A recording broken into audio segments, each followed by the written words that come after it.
right, I am back. Yesterday I was able to get about 1,500 words written, so that's around 6 pages. It's not as much as I had planned on or hoped for, but it does put me sort of in a pretty good spot. My problem right now is that I've got a lot of work coming up, like teaching work, and then also going back to Michigan for my mom's birthday. And so there are going to be a lot of interruptions from my regularly scheduled program. And so I'm trying to get ahead of the schedule right now for the next week. So here's where I left off yesterday. A big question that I have today actually is how many words total is this book going to be? And am I going to meet my goal of having this done by the end of the year if I'm writing this, stick with my 1,000 words a day? And I'm only less than a week into this project, but maybe I'm getting a little antsy. So what I need to do is a little math. So generally I figure that in this formula here, words and figures, it's so about 250 words per page, and then each figure is a quarter page.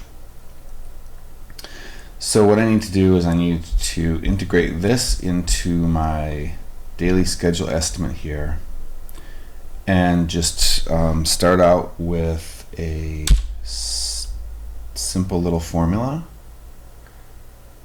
And I don't know how to make it with the figure thing, but I'll just calculate. What I'll do is just calculate the words, and so I'll say like this divided by 250, and yeah, that's what I want. So, but that's not, no. Oh, I see. So that's the estimate, and then this is the goal. Okay, so good.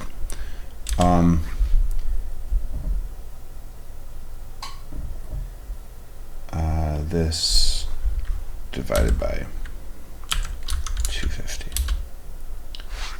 and yes.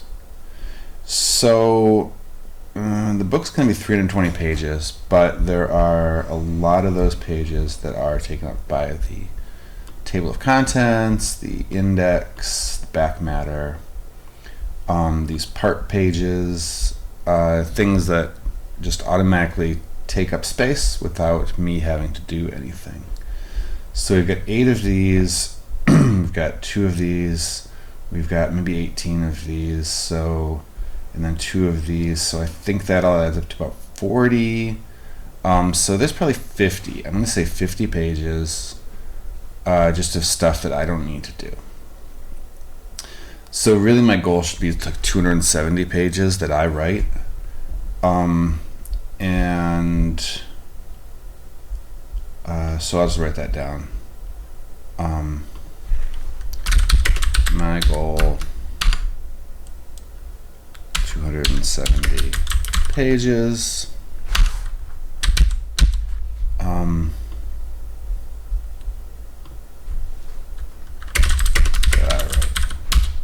And so that's what all this is. This is what I write.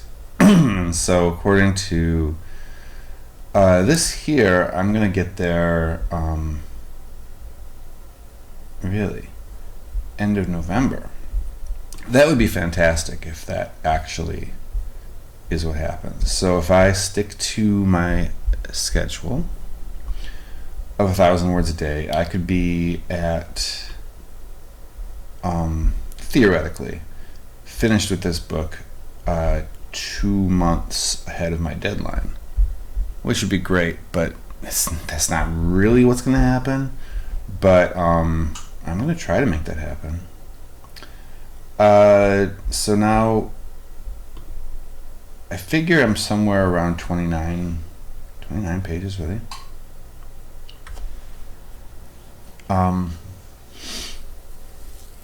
Yeah, that's about right, because I've got my introduction done, and that's 5, and I've got my chapter 1 somewhere half done-ish. And so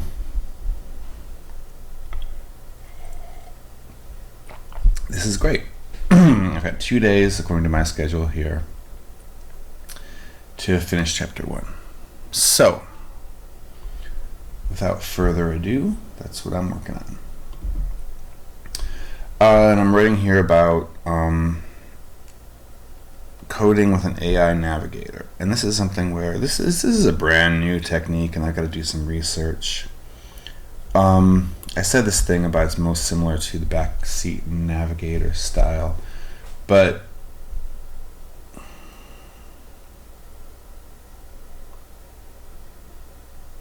I don't think so anymore.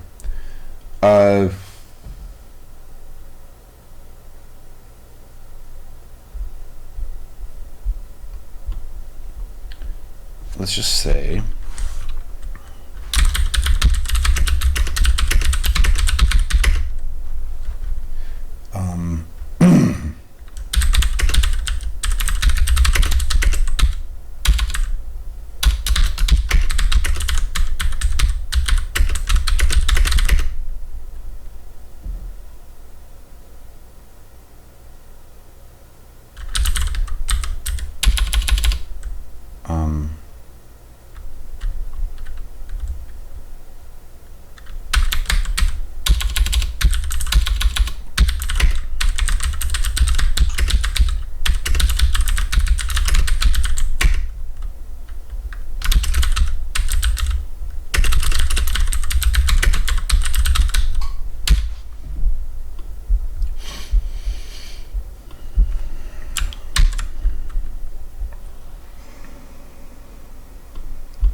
not really what I want to say.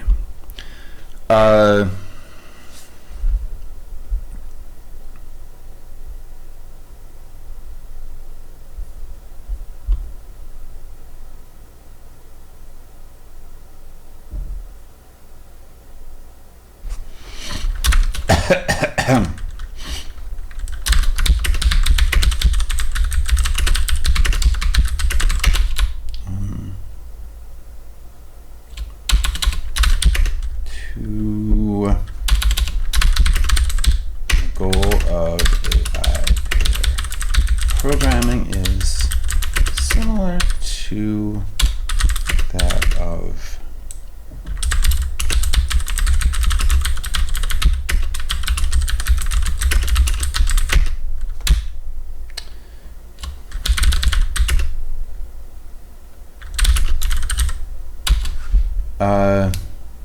no.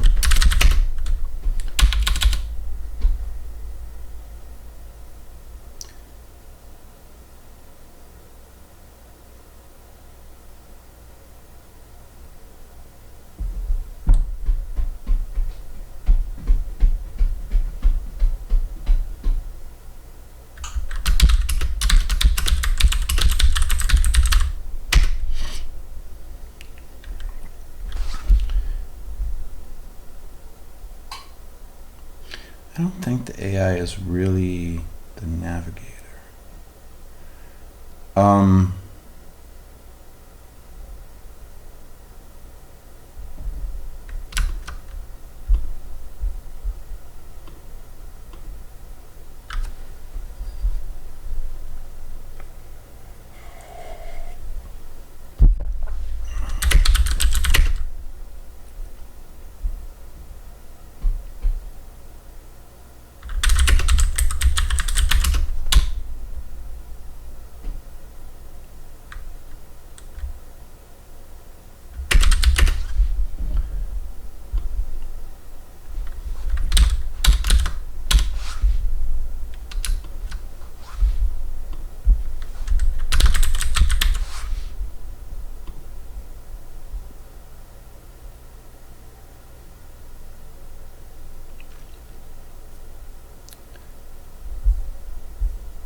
I don't think that's really even necessary for this stupid sentence.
No, I don't like that either. This is messed up.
Where's my warnings?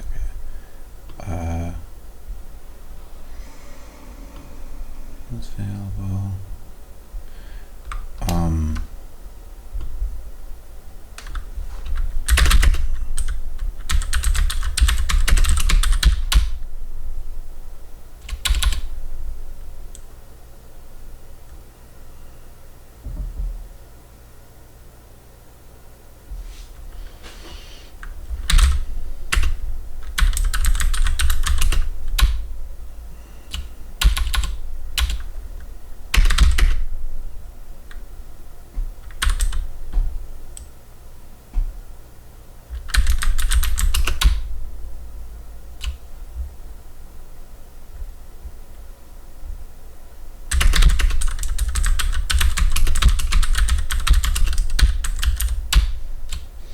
Oh, how about that?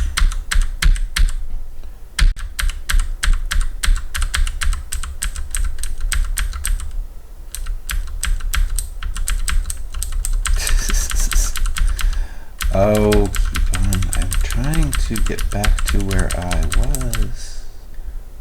Oops. Okay, there. And then I think I'm actually ending up with fewer words now than when I started today.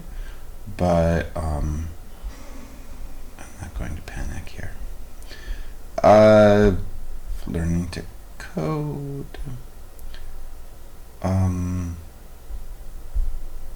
Where did my little thing go? There we go.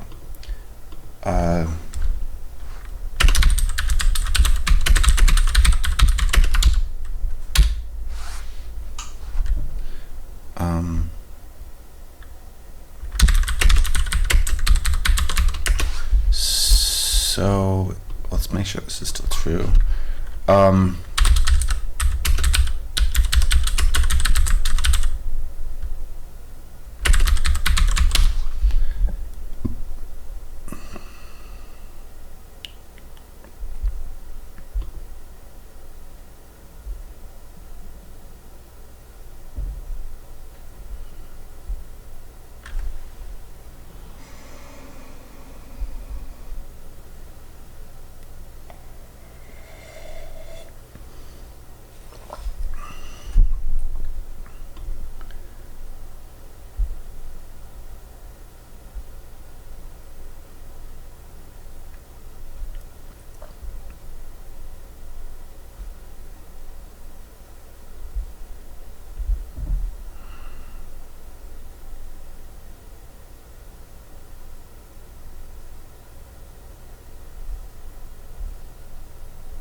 Let's see. Copy this, and I'm going to try my browser, I guess.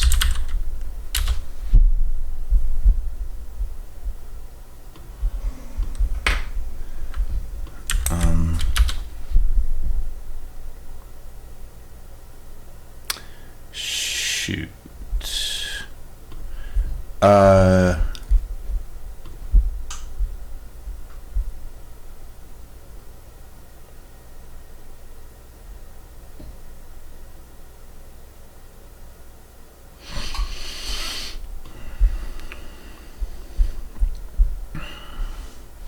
GitHub Education.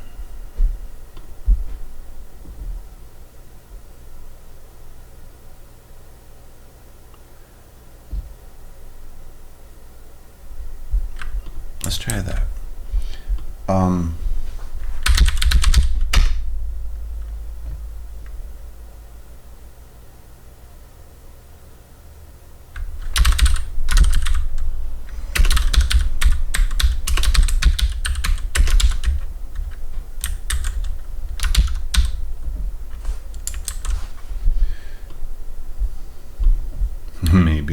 works.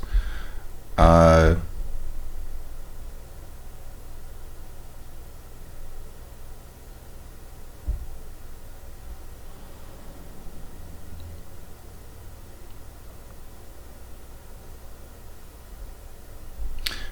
yeah, I think so.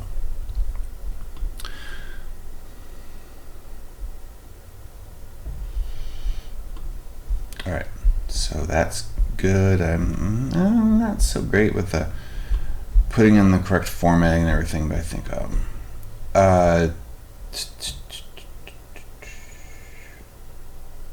but it'll be all right.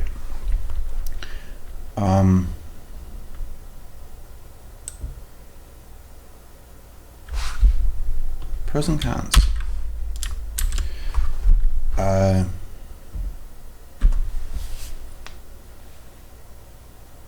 Yeah, that's a very good question.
Is that a benefit?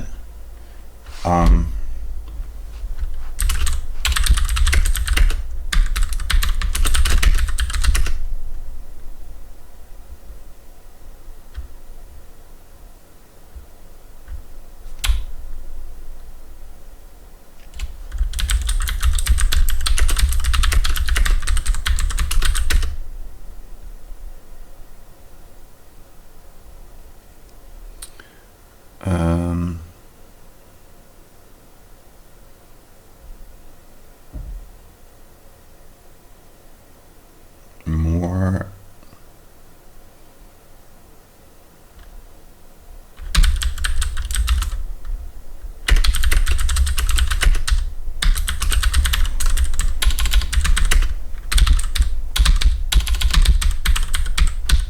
something like that. And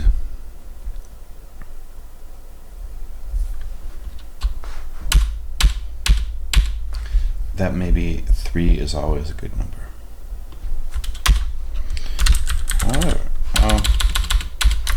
the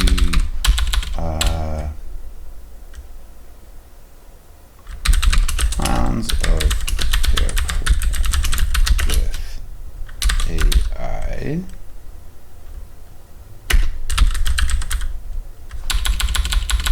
may include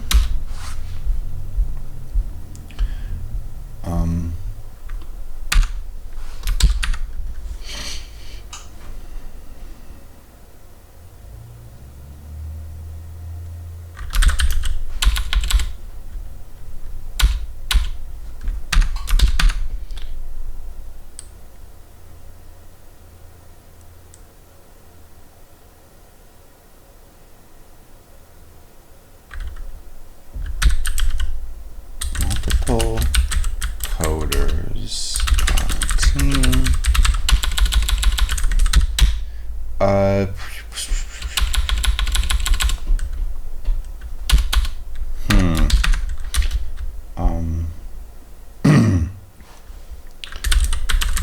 Coders, team members don't benefit from what did I call it before?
I want to say something like, well, let's just see if somebody else has already thought this.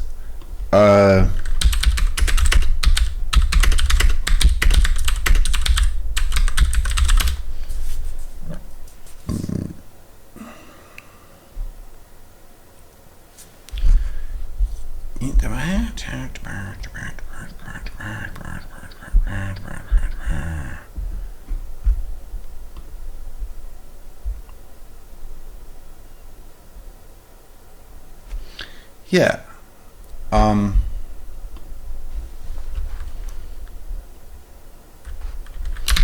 AI suggested code.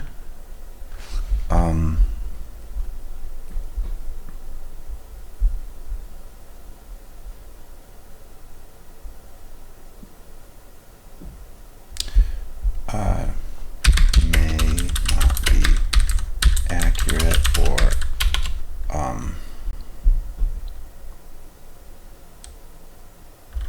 up to date with the latest coding, latest syntax or coding styles. AI suggested code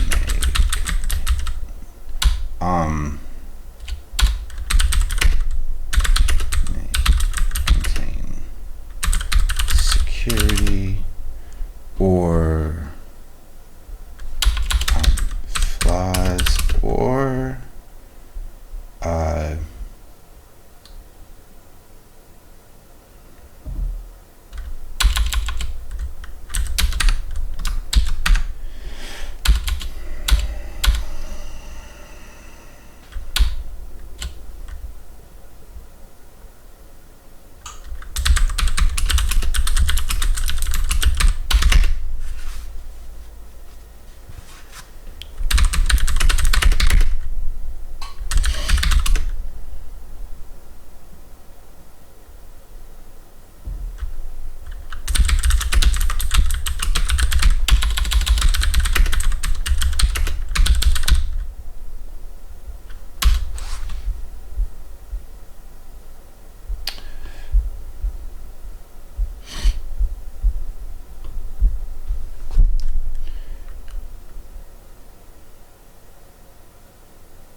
What to take, what to leave in, what to leave out.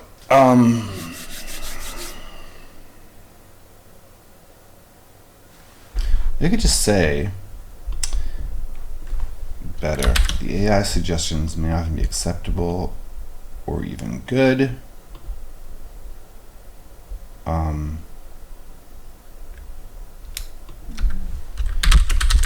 that's completely up to you to decide.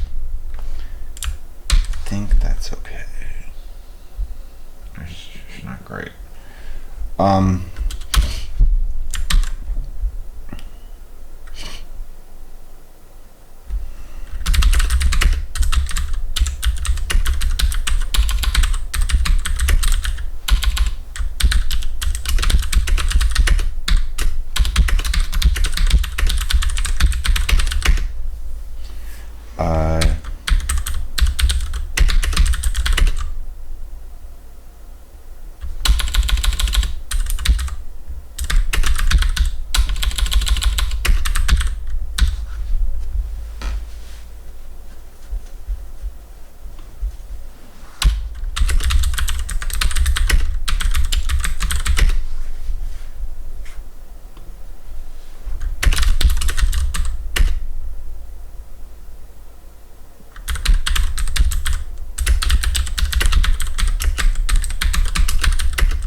trail.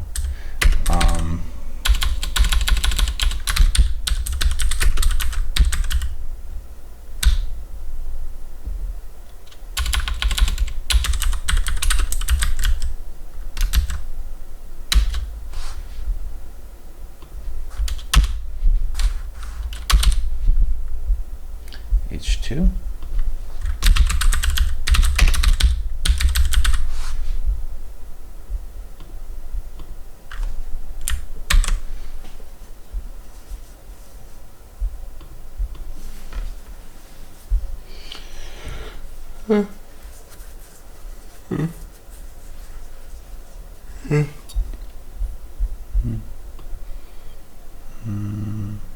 How's everybody doing this morning? It's 5:39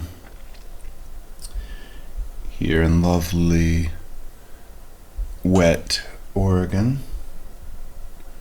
And I've got 5,097 words, so that means that I am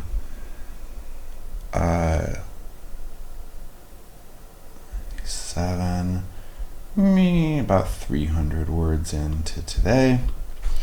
My goal for the day is going to be 1,500 at least.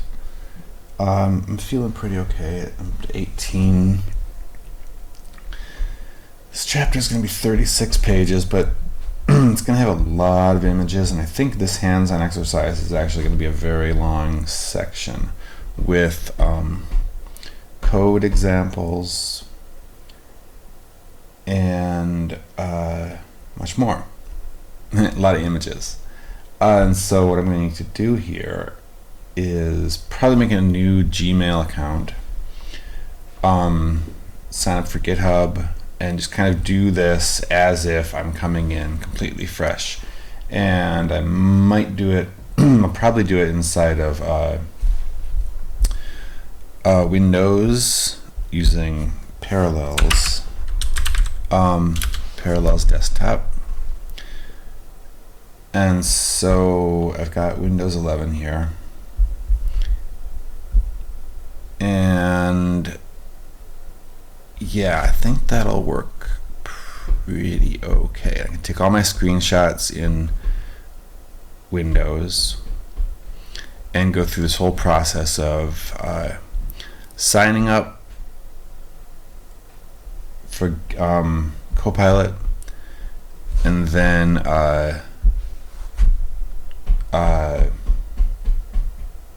installing VS Code, installing the extension for Copilot, and then using Copilot. And so, am I getting ahead of myself though?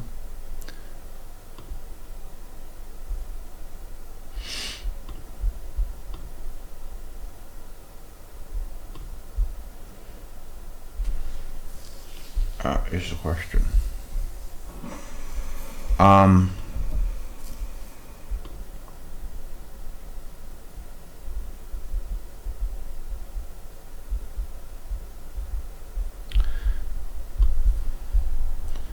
So there's my Windows. Oh, see, now I've got this problem with, okay, that's dumb.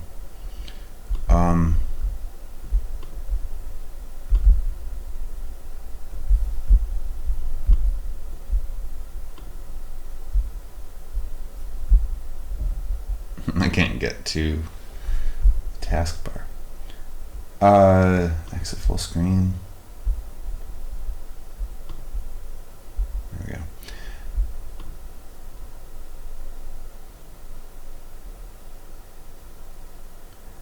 And I probably should do these screenshots at a much lower resolution.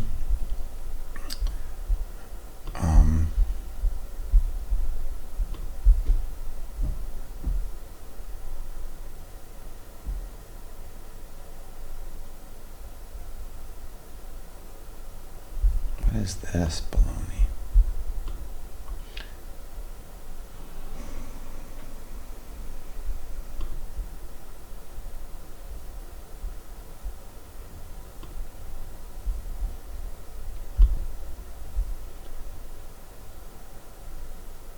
Or I can just do it in this shape here. That'll work too.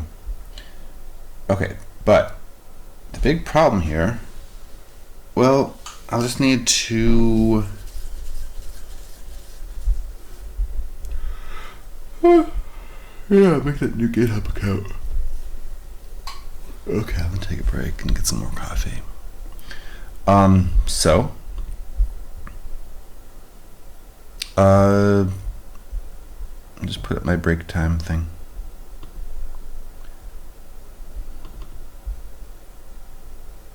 Yeah, that's probably okay.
All right, I'm back.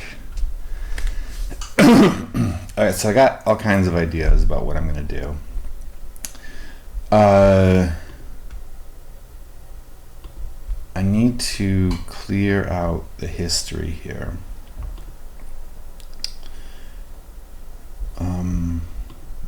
How do we do that? This menu is dumb. There we go. I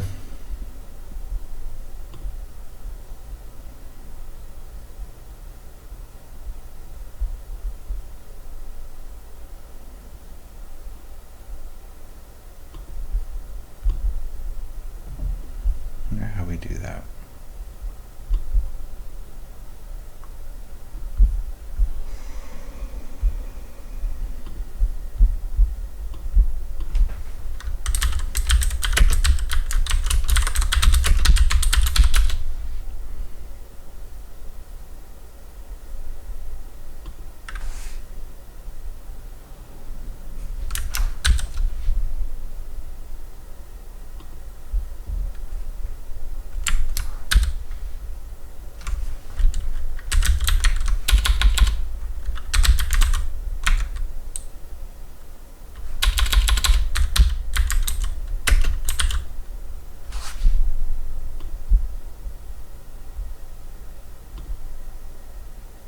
Yay. Okay. Now let's make this bigger. What is this? That's not what I want. I want that.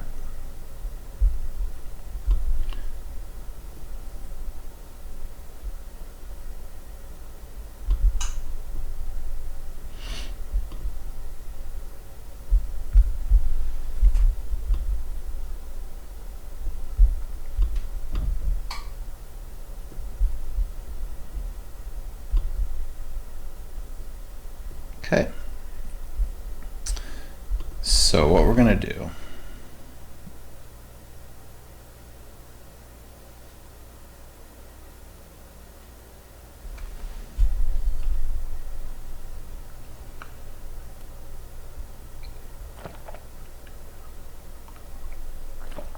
is start making screenshots and stuff.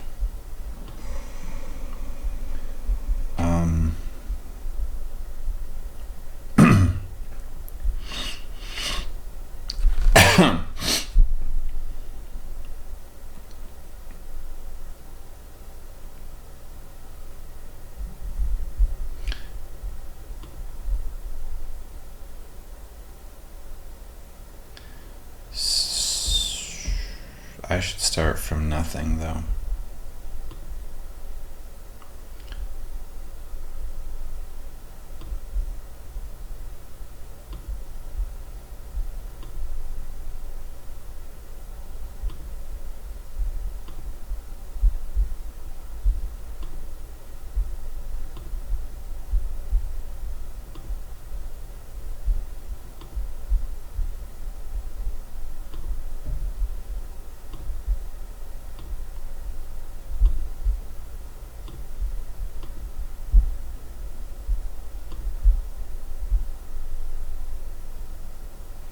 Great.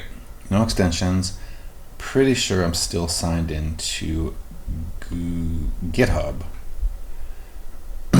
So I need to not be that. Yep. So how do I sign out?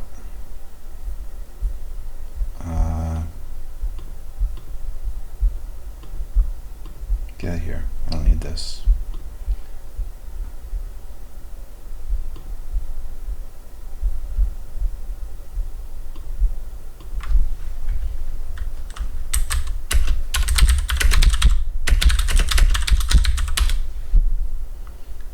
Unlink.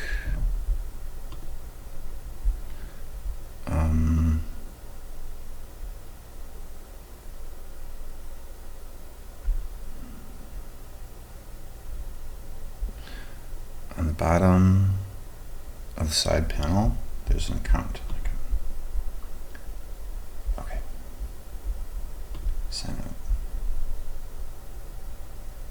Sign up. Great. Now make this thing go away because I don't want this here anymore.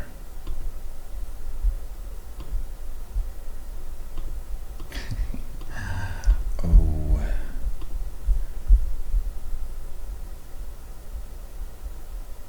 And then how do I open the Windows menu? Oh, this is dumb. All right. So how do I open VS Code?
So annoying.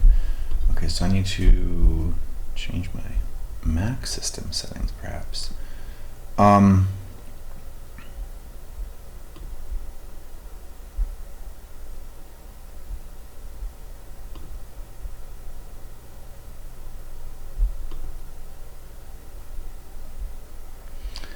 of course, okay, dock. Position on screen. Automatically hide and show.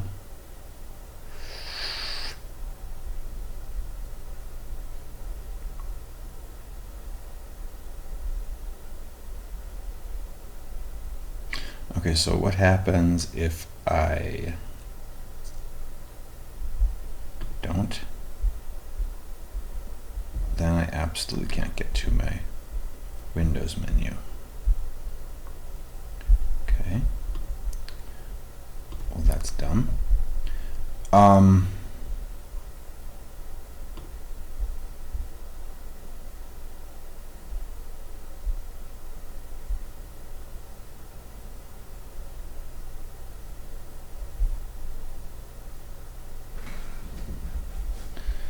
about if I make the dock smaller?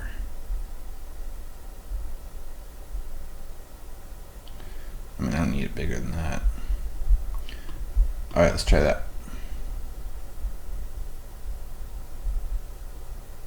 No, that's still not. What, is that working? No. Okay, well, that's no good either. Okay.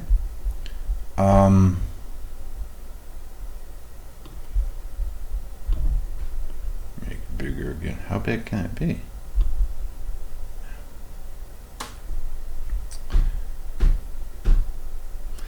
What if I don't want it on one screen? Maybe that's something I can do in my display settings.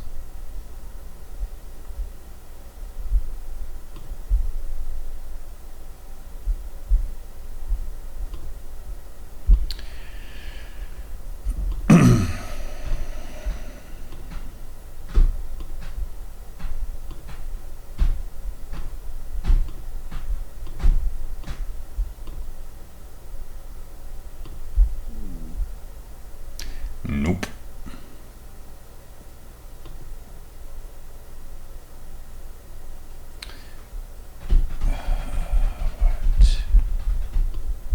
Okay, so I'm gonna need to just resize this. But see, it's gonna be weird dimensions if I do that. Okay. and I need to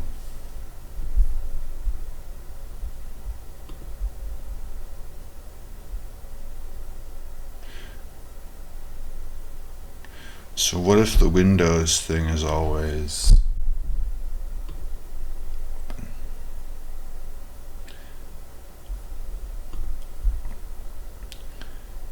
what do you think this thing's called on Windows? Dock?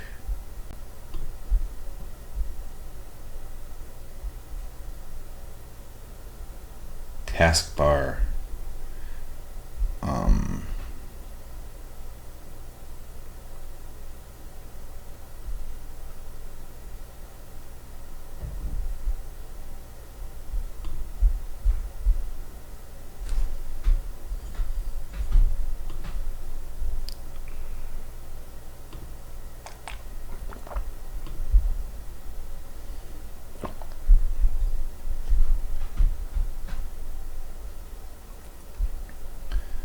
I think I'm getting there now.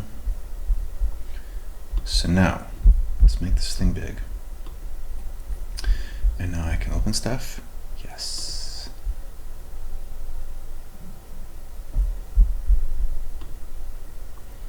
Alright, so finally now I think I'm getting to the point where I can start. Jeez.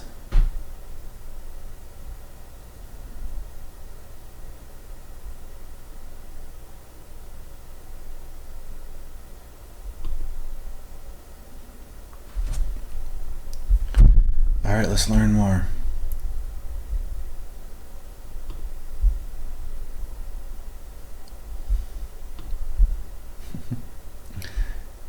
Everything wants to sabotage me.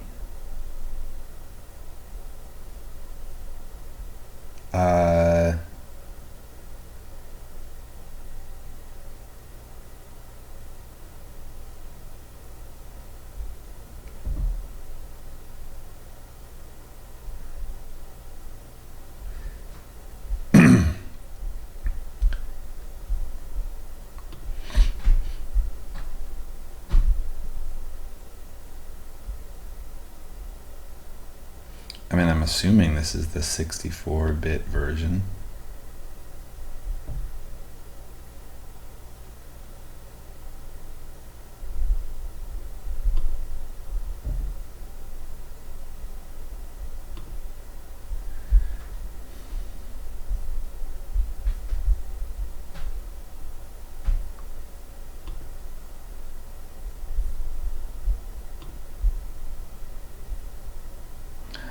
Uninstall the 32-bit version.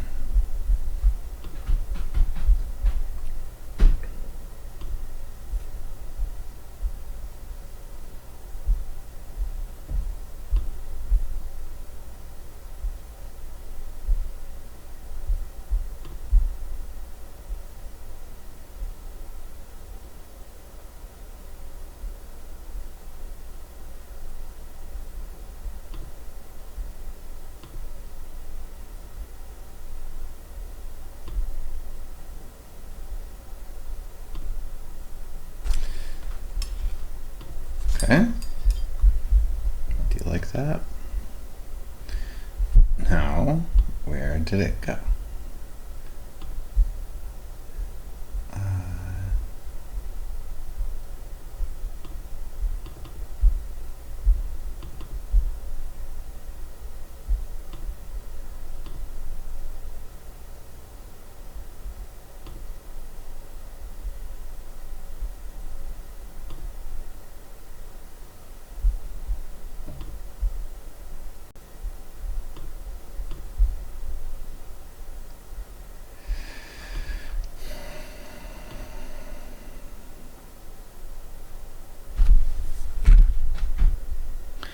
Hey there, YS Books, welcome back. What I'm working on now is I'm going to be doing a demo on how to use what's it called? GitHub Copilot. And so, and it's going to be like sort of the end of the chapter that I'm working on, talking about pair programming with AI. For the last half hour or so, I've just been stuck trying to get everything up to date so that I can start doing this and writing about it. But the idea, I think, is going to be sign up, install a Copilot extension, and then go through the process of developing like a little trivia game, website trivia game thing. So this is my plan.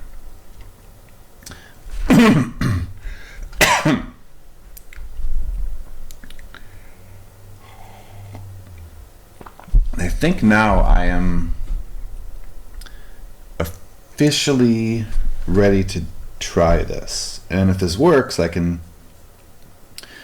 maybe post this video to somewhere so that I can include the URL in the book,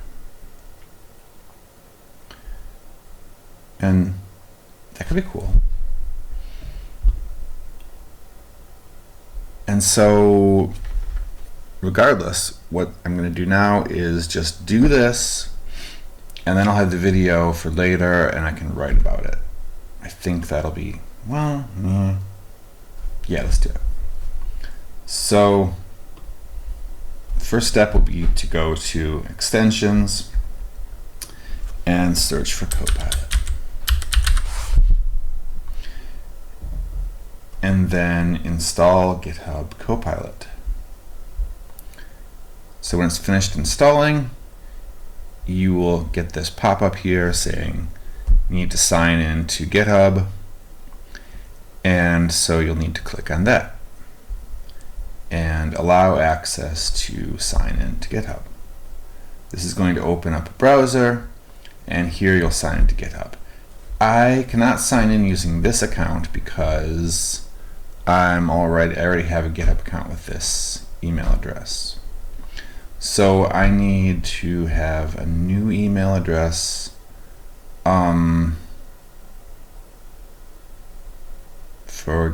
for this. I think I can use my other GitHub account. So I'll use chris@what'sthis.com, and I need the password.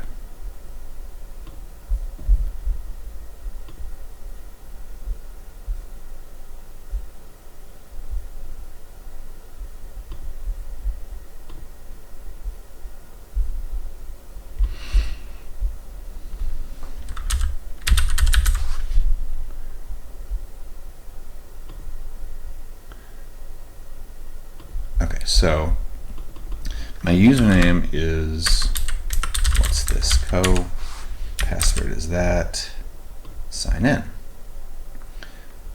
You'll get a verification code emailed to you, and so I'm going to locate that.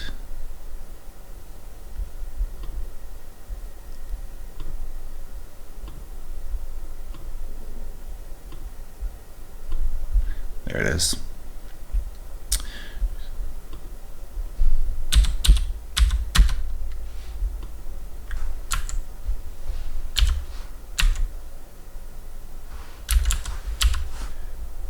And that's going to verify, and you're going to authorize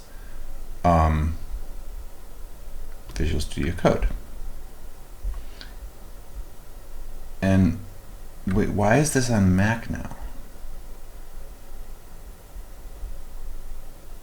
No. We want to go back to here. And so it says it's signing in to GitHub.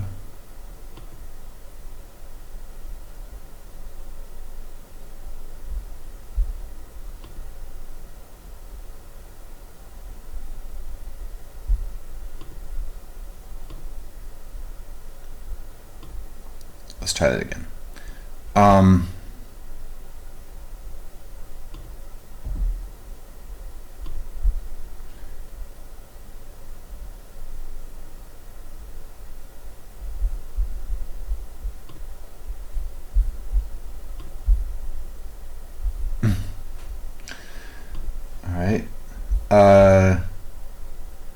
And so this is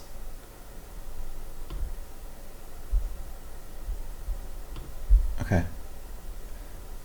Allow an extension to open this URL. Yes.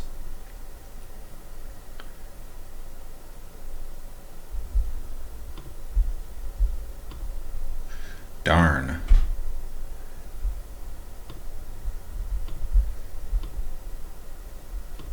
Let's try again. Try again. Try again. All right, I'm gonna close this and start it again. I don't know where my VS Code went.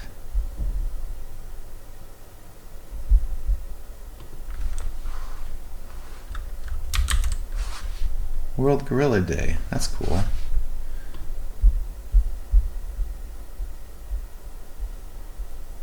Yes. Allow.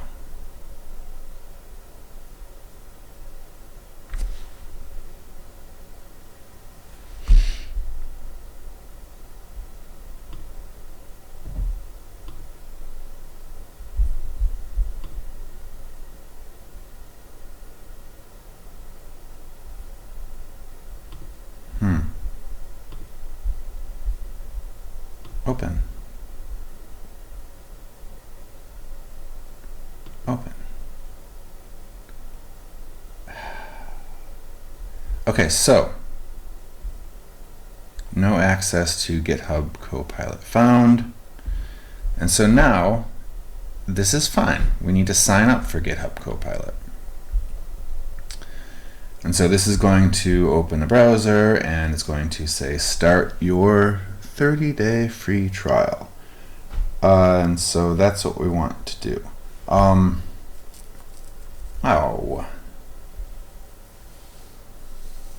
So unfortunately now there's the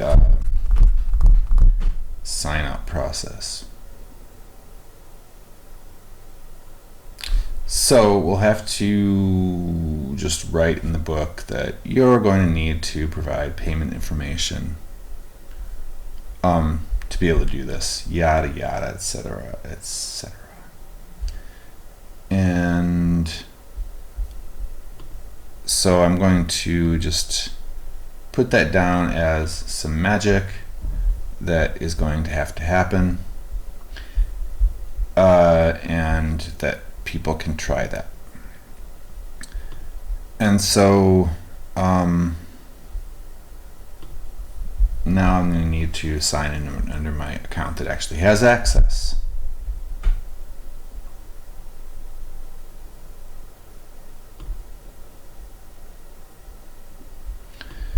And so now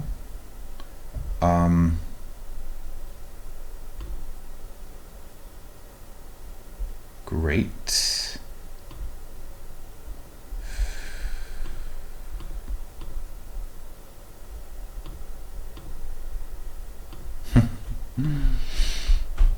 Yeah, sign in to use it. Do I just sign in the browser? Perhaps. And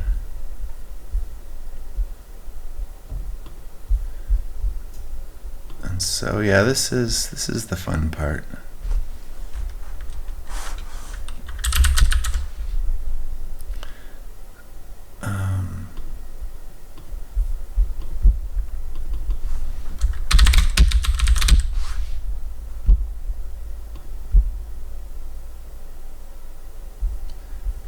Okay.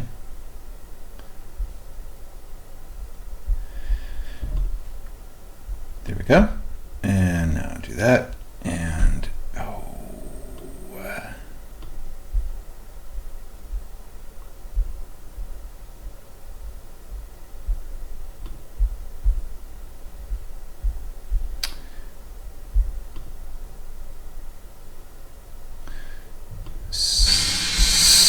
so I wonder now if I should just uninstall it and start over.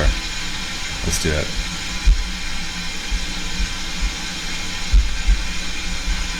And so yeah, we're going to install Copilot.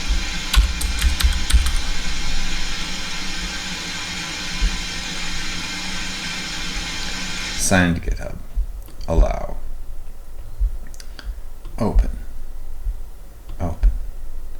That went very smoothly. Then you'll see this icon here, and this is where you can activate or deactivate Copilot depending on whether you need to activate or deactivate Copilot. And so now we can get into the actual project here. And so the goal of this project is going to be to just make a game and start working with GitHub Copilot as sort of a pair programming kind of a situation. And so the first thing we're going to do is just open a folder, and I'm just going to make a new folder inside of my documents. There we go. And I'll call this AI Trivia Challenge. Select folder.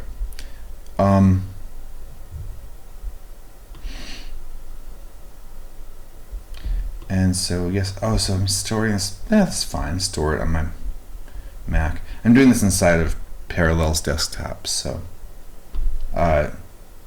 this will probably actually be good. And then we can do a new file. And I'm going to make this be index.html. And yes, I'm going to save it in the folder. All right, so the idea here is going to be just this is going to be the home page for our trivia game. And we're going to start this just by making an HTML template. And so really the easiest way to do this would be to just use the Emmet shortcut and do that template. But I want to see if I can make this happen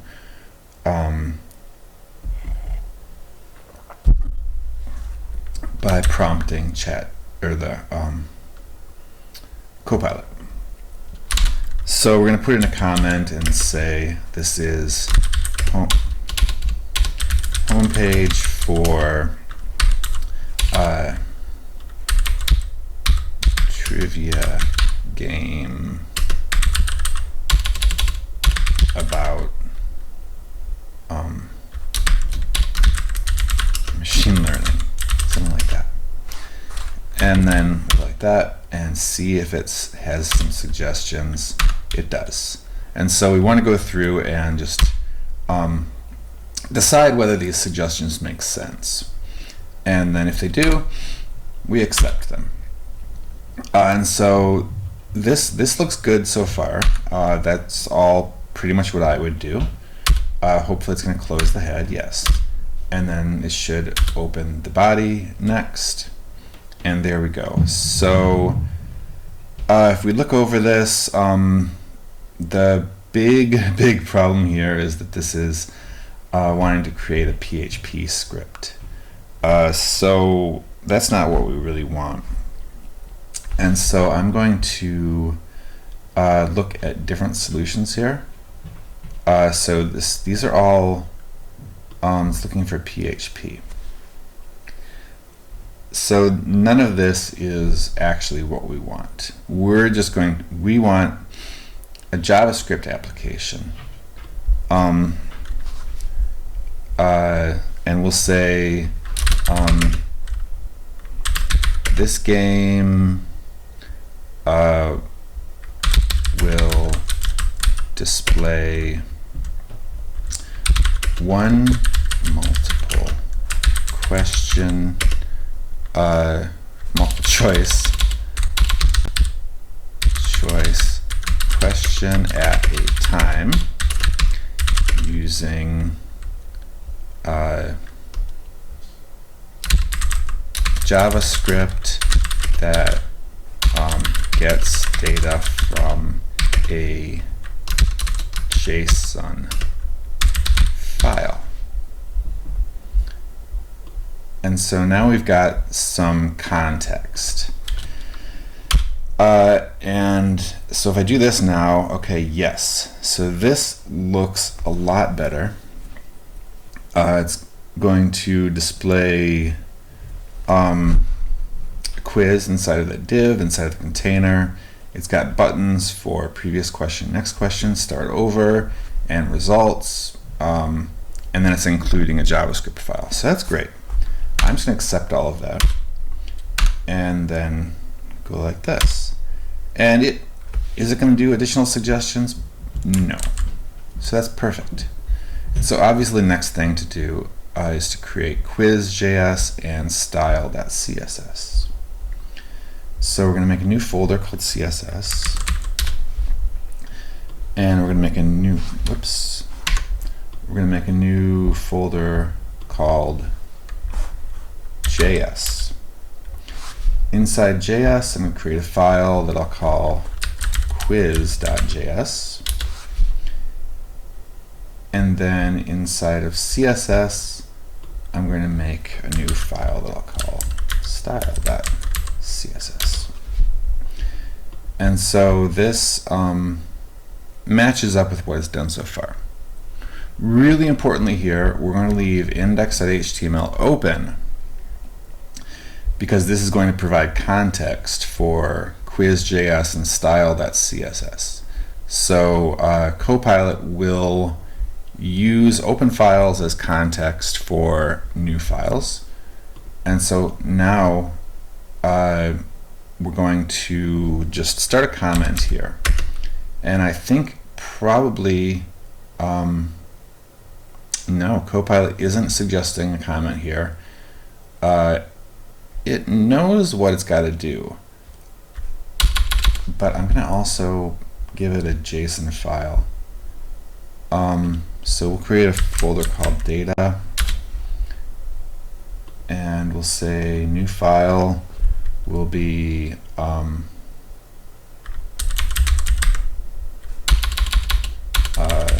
trivia.json. And so now this one, hopefully, sometimes if you just do an enter like that, it'll give you what you need. But we're just going to start this. And then we're going to see what it does. Okay, so that's totally not appropriate to what we're doing at all. We are going to need an ID. And we are going to need a question. And we'll say, like, this will be what is machine learning? And then we're going to have correct answer A. Okay, sure. Answer. Oh, hey, there we go. So that's something that's going to work. And so now we can have it put in. Hopefully, it gets the pick. It understands the pattern now. Do I understand the pattern? Have I done this wrong? That seems all right. Yeah, there we go. Cool. So now it's giving me some additional ones, and we can accept all of these because they all look pretty good. Now it's stuck here.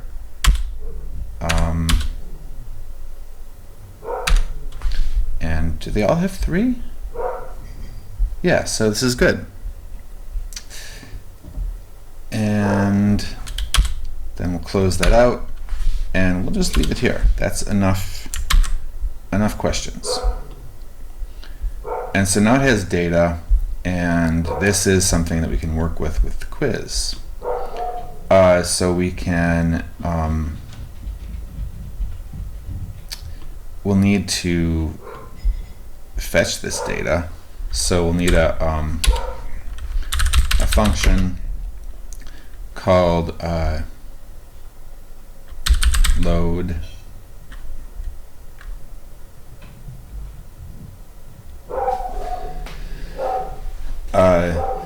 dog's getting fed. So maybe this video won't be usable, but we'll see. Maybe if I just take out the sound.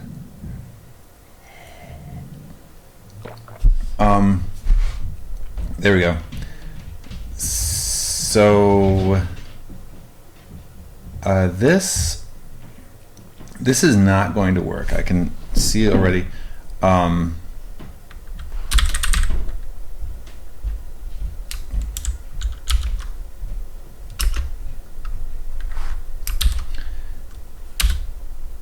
Is this actually going to work? No. What in the world is this? Okay, no, this is not what I want at all.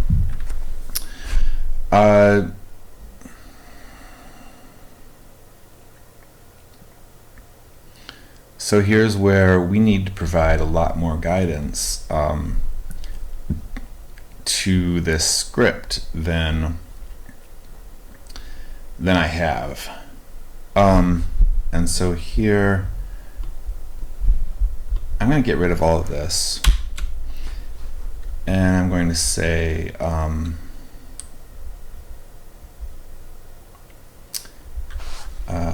what is it called here? Machine learning trivia.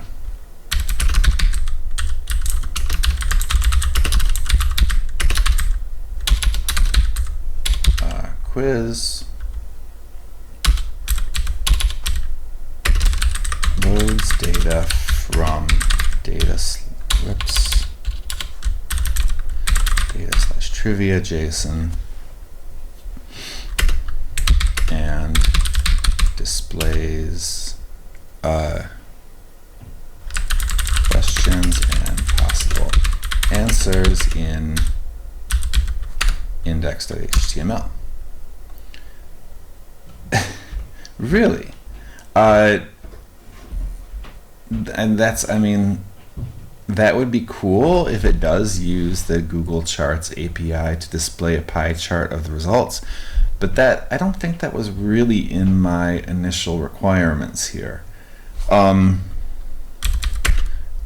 not going to go that far. We're just going to say displays the current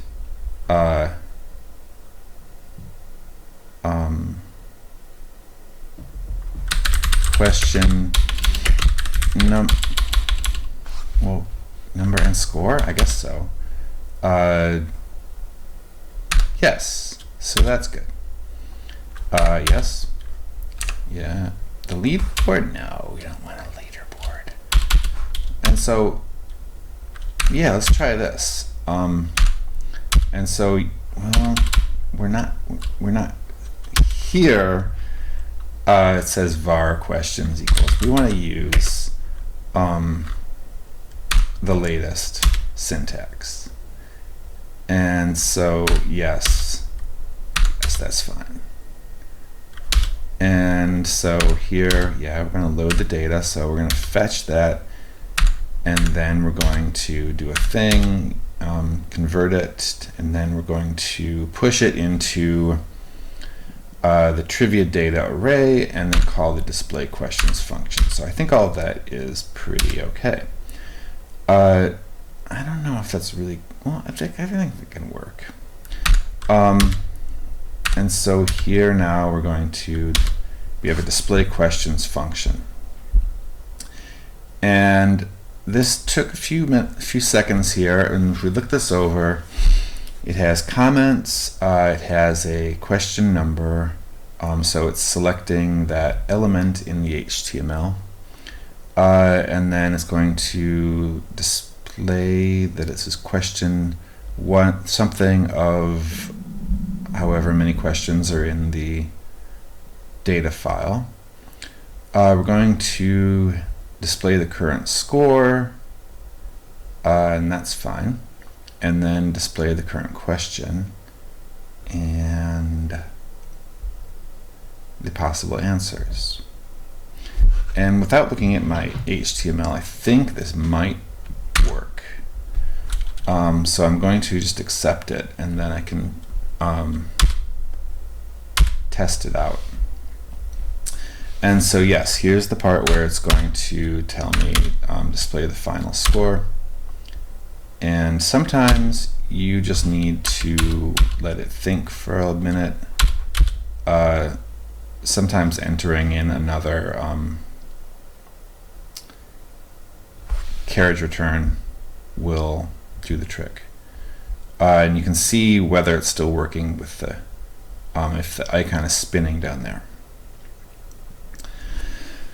And so it's going to display, let's see, it's getting the current question number, the current score, and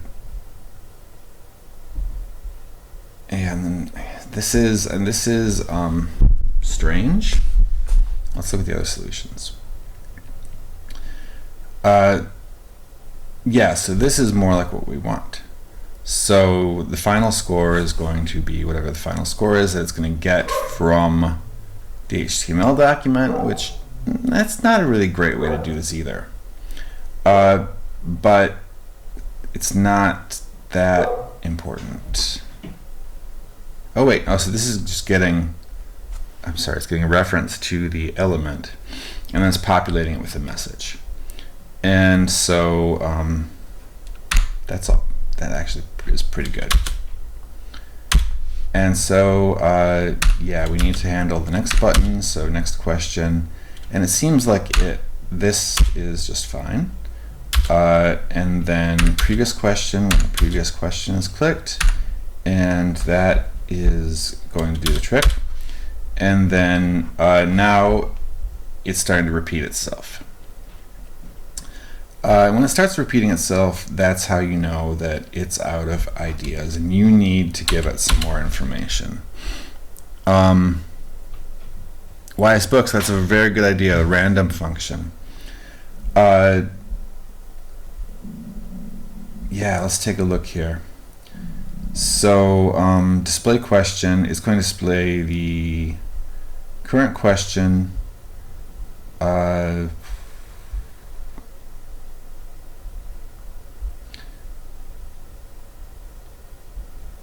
yeah, so right now it doesn't have any way to move to another question. Right? So it displays the question number, it displays the score, current question, possible answers. And so do we have, okay, current question is 0, so does it increment the current question? I guess it kind of does.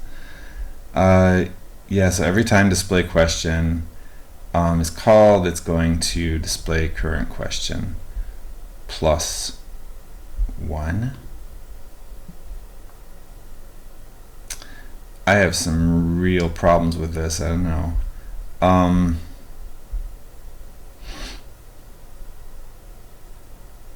So do you have to, I think at this point we should just see what this does, right?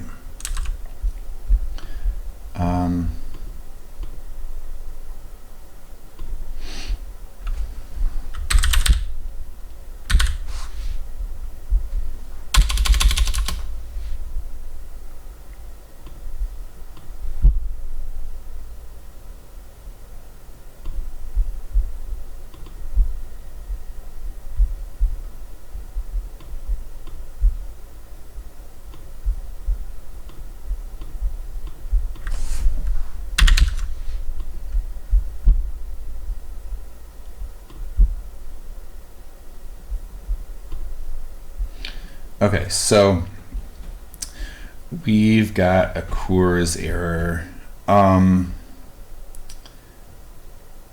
so that's unfortunate. Probably what we ought to do is just load this thing using an import.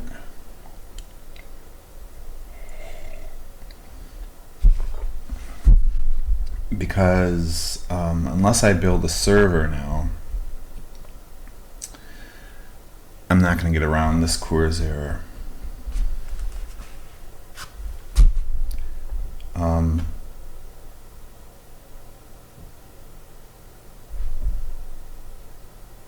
Or can I do it just using, let's see.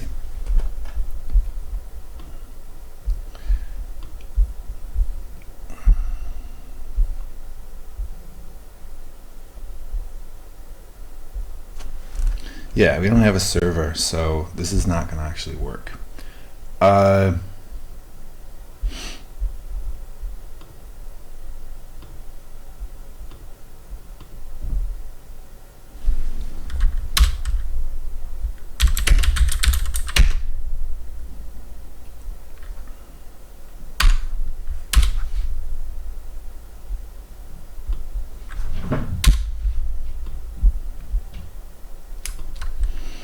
And so now we're going to kind of refactor this, and now we need to make this into a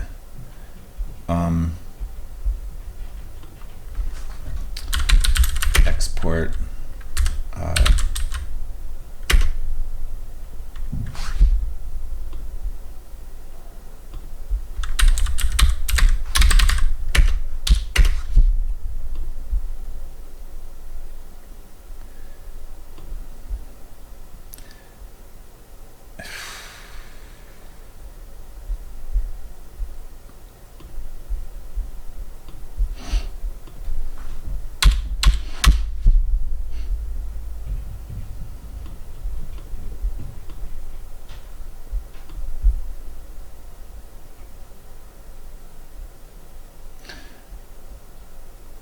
Alright, so now we're importing this as an array.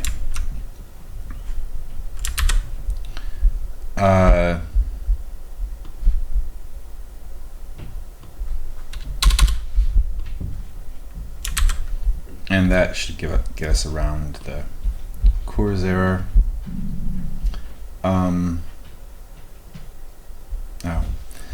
And now quiz.js needs to be a module. So for that we need to just import as a module. And so here we can say type equals and module. Hey.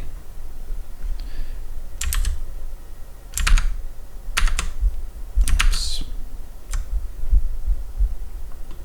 Hey.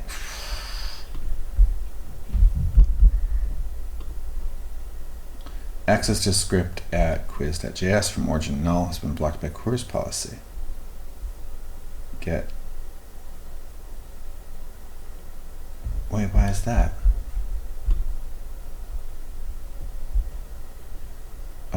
Quiz.js. Oh, because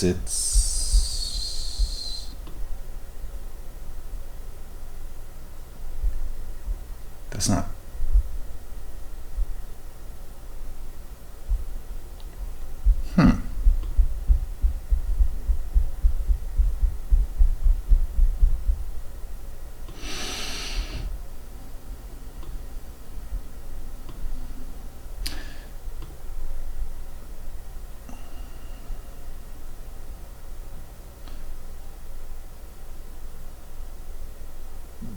Why? Okay, probably just need to set up a server, and maybe then it'll work. So I'm going to just install what is it, local,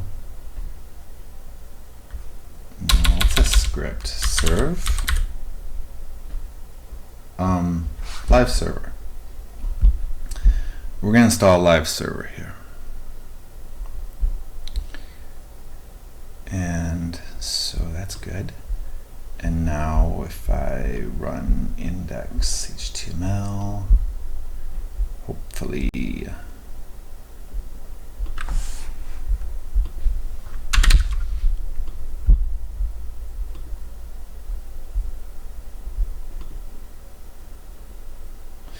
all right, we have a 404.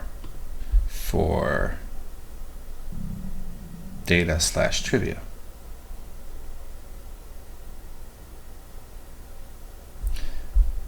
Cool. That's easier to deal with. So here, quiz, data, trivia, .js.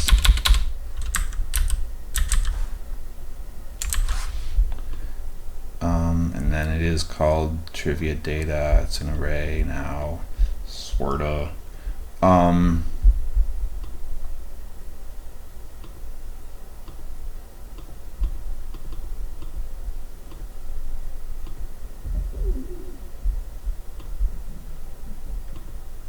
Okay, so now there are no errors. And there's no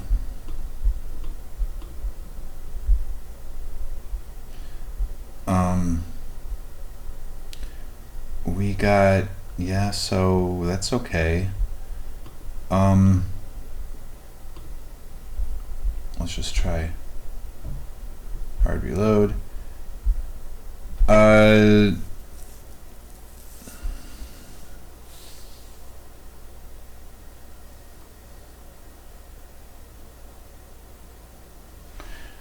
There are no errors, but I don't think that this thing actually is working. So, okay, current question is 0.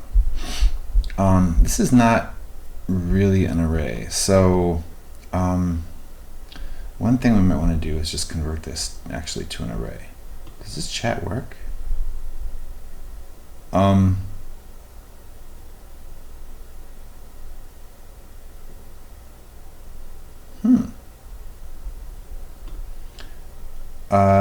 So let's try this.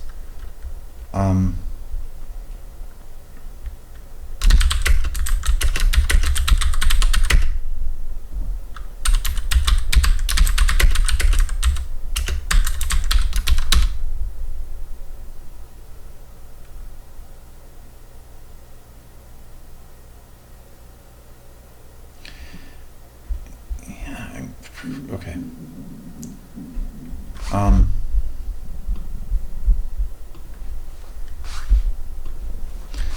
And what I was trying to go for was just if it would just like get rid of the quotes around my names here in these objects.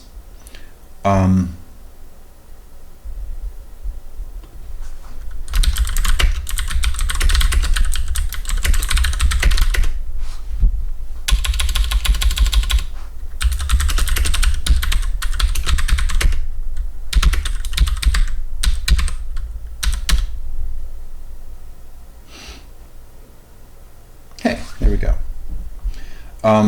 But here, okay. So it didn't do all of them, but you know what? I'm kind of okay with that because less data is better. So I can copy that now and I can paste this over. And so we've got 3 questions. Super. Quiz.js. Is there some piece of information that I didn't provide?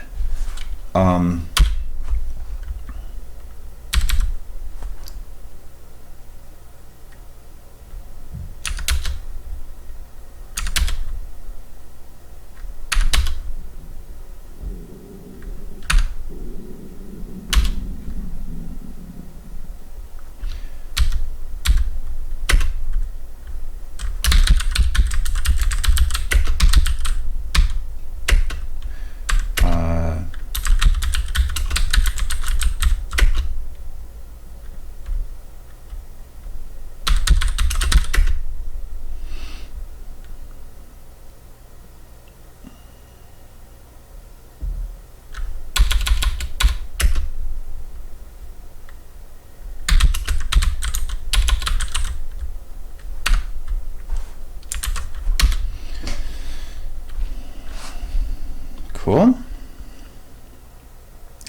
And so now we have to go back and think about how this is going to work.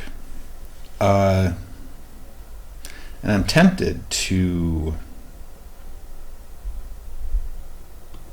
well, let's just see what it wants to do next.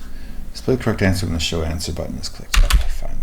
I don't think there should be a show answer button, but I can delete that later. Yeah. So here is our random function. And so yes, this is going to work. And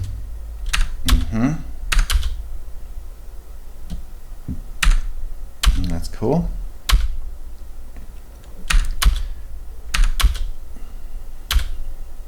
Oops.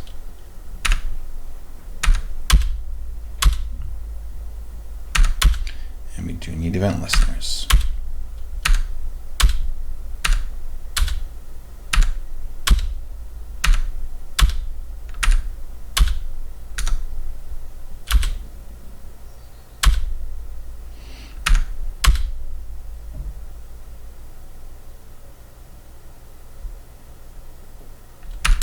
What? Okay, so now it's just giving me complete garbage, and it's going to continue giving me complete garbage. So we can get rid of all of that. So now when the after the DOM is created, it's going to display a question. When next is clicked, it's going to display next question. We don't have, it's not using random, wait, okay. So there is a, it's saying when random is clicked, it's going to display a random question. That's not right. We don't have a random button. We don't want a random button. What we want is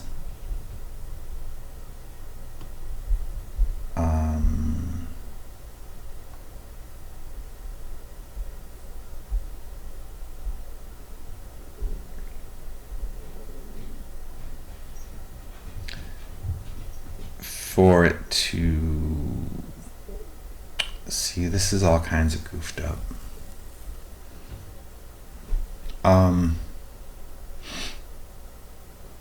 And you have to wonder now, would I have been better off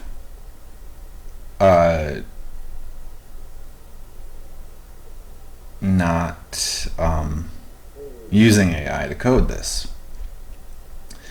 Because now I've kind of got a mess. And so here's my thing. It's pretty much still looking the same. We've got a bunch of code, but the code really doesn't make too much sense. Okay, so it's trying to 119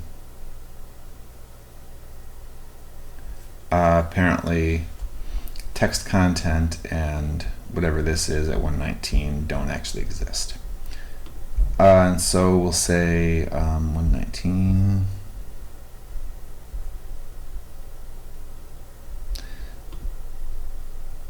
So that's not true. DOM content loaded.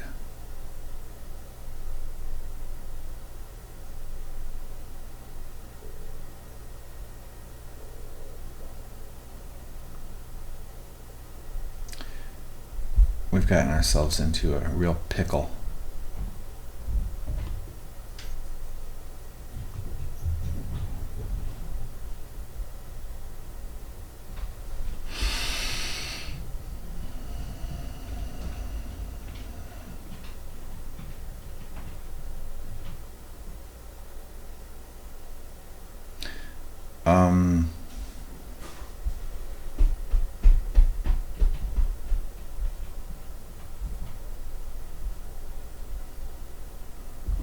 At this point, I'm tempted to just ask it to start over.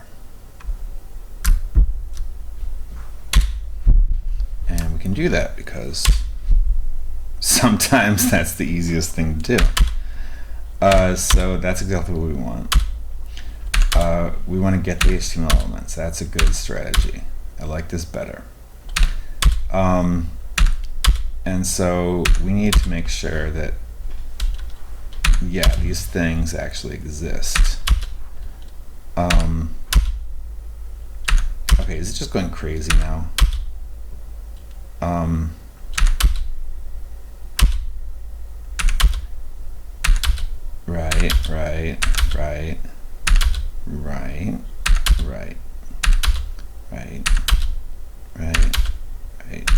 Right.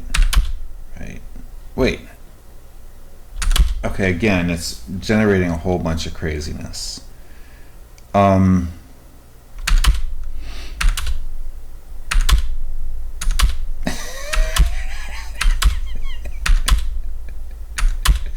This is not how anyone would write code.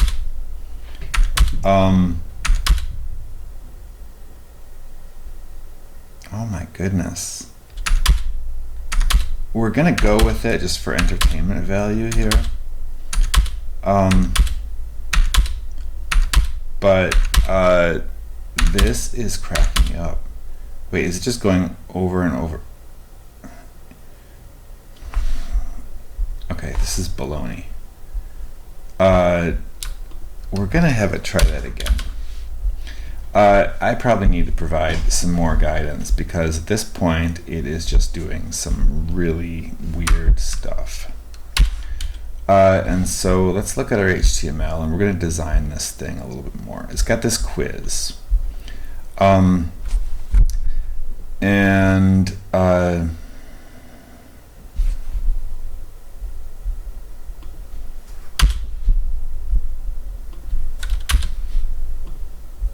Okay.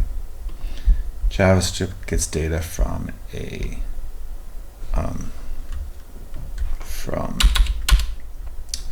data/trivia.js.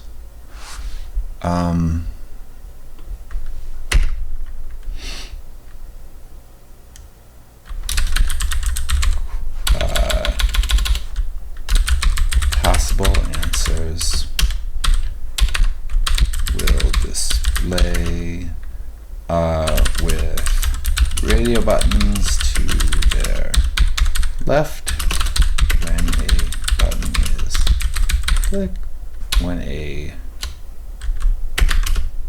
radio button is clicked, the user will be shown a new random question. So now we're going to look at this, say, okay, it loads data and displays questions and possible answers, displays the current question number and score, displays the final score and a message based on score is complete, displays a button to restart the quiz, to go to the next question, previous question. We're not even going to do that.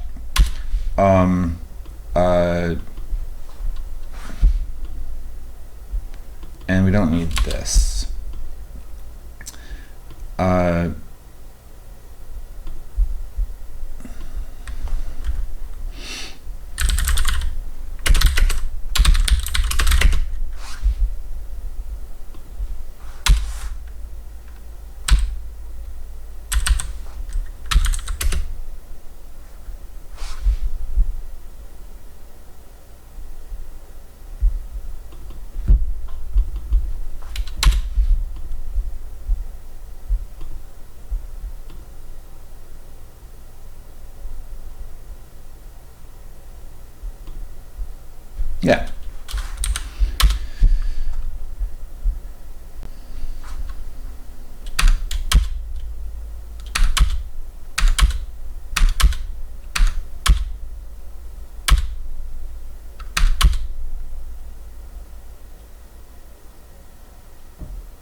we're sort of on the right track here.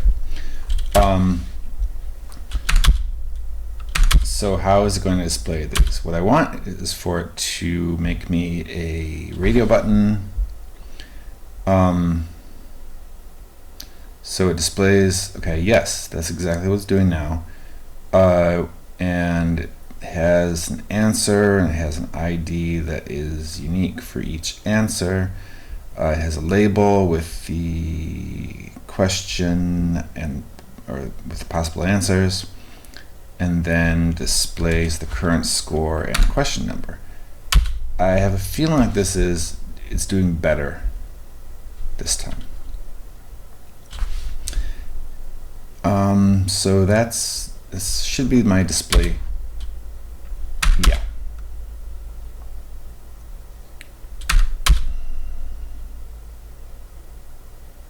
So it's saying when answers changes, it's going to increase the score by 1 if it's a correct answer. And then it's going to increase the question number by 1.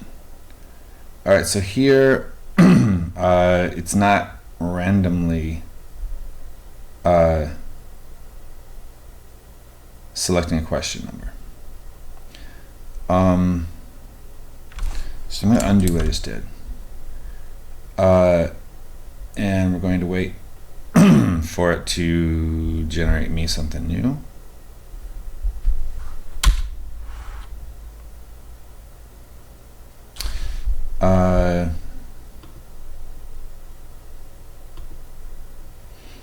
So none of these selects a question randomly.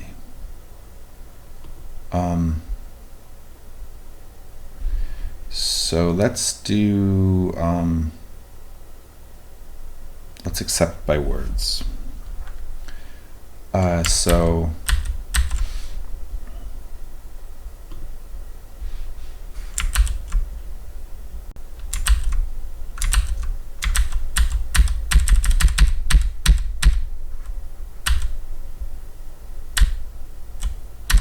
I'm okay with all of that. And I'm okay with that. And I'm okay with that.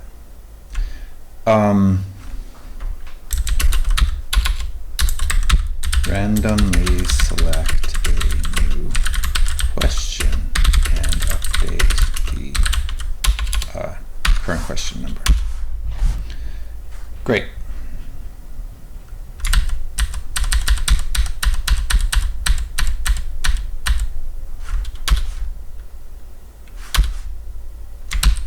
And then we're going to display a new question.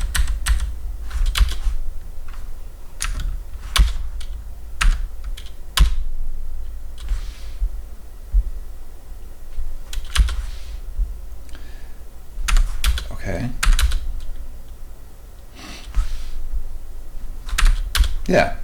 So this is simpler, certainly than other things, and this looks like it has more potential to work. We don't have the final score and message thing done yet. We can just see there, and so that's the next part that it's probably going to generate. Yes. And so that's fine. And here it's going to say, yeah, if score is 0, score is 1, score is 2. Okay. Now what's wrong with this is, of course, that this will only work for a 3-question quiz.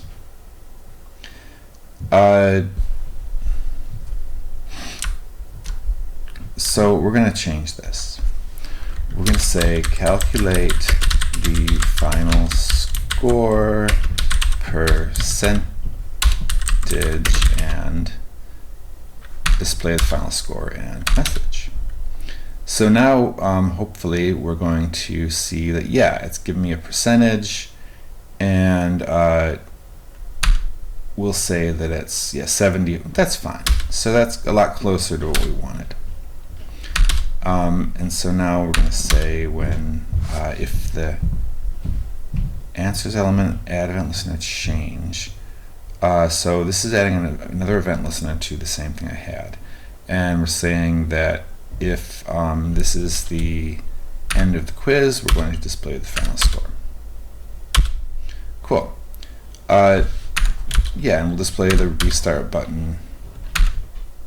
Okay, so now this is also really weird, but we're going to go with it.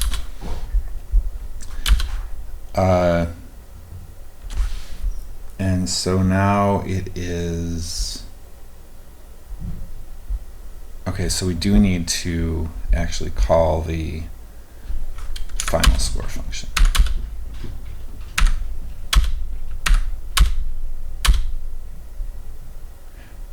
Okay, so now again it's starting to repeat itself.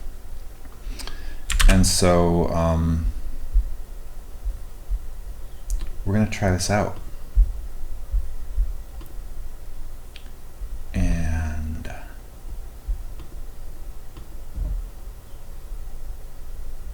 it's not working. And so I believe that what we've got going on, first of all, let's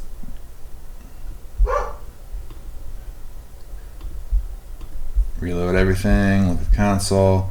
It's trying to set the inner text at display question line 38. So I think there's something that we need to add to the HTML because right here it's trying to update question element, which we don't have. So in here, what? Okay, so that might be what we needed. Question and choices. Let's see.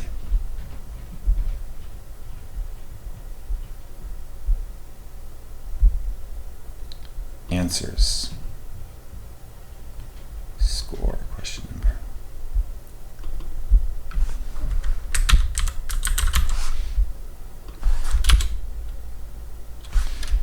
We don't have score and question number here.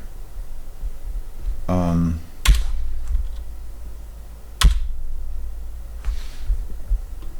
so it needs score, question dash number, final dash score, final dash message.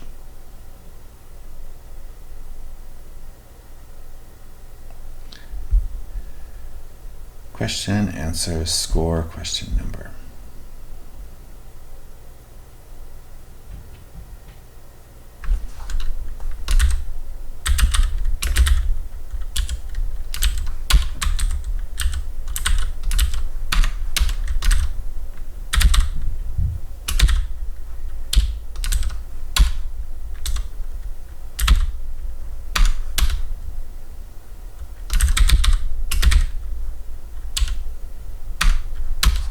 Final score message? No.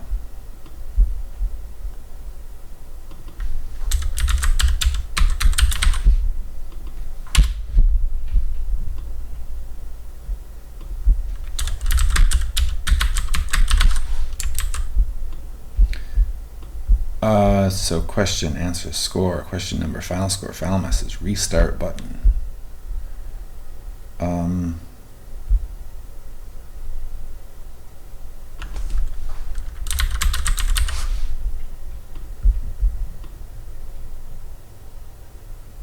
Restart dash button.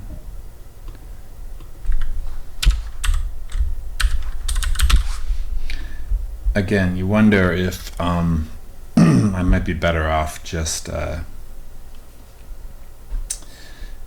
starting the HTML over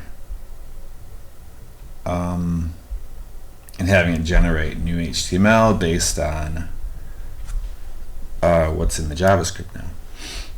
But we're going to try this. So it needs answers and score and question. And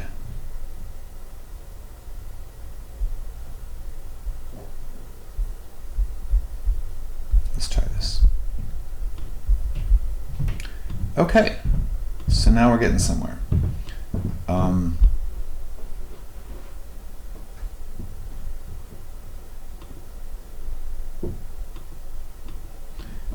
It's not working. Display question, line 53. But we are getting closer. So it's looking for a question number element. And question number element is a question dash number. And here we can say, maybe right here we'll say like, okay, that's fine. Yeah, that's fine too. Okay, yeah, that's fine. No. Div ID equals, oh shoot, question number.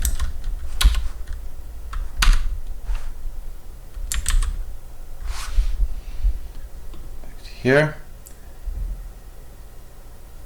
All right.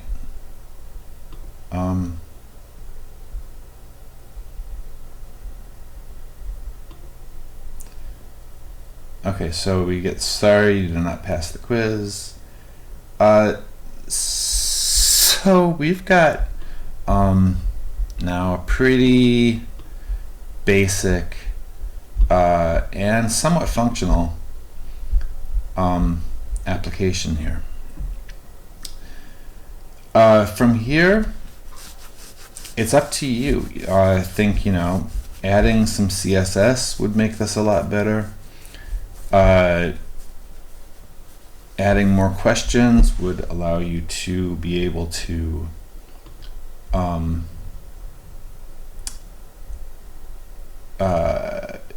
take it better and test it better. So we're going to say that's the answer to that one. We're going to say that this is the answer to that one. And we're going to say that those are the answers to that one. And so it is not actually working correctly at this point. So what have we learned? That pair programming with AI is a lot more hands-on than you would think.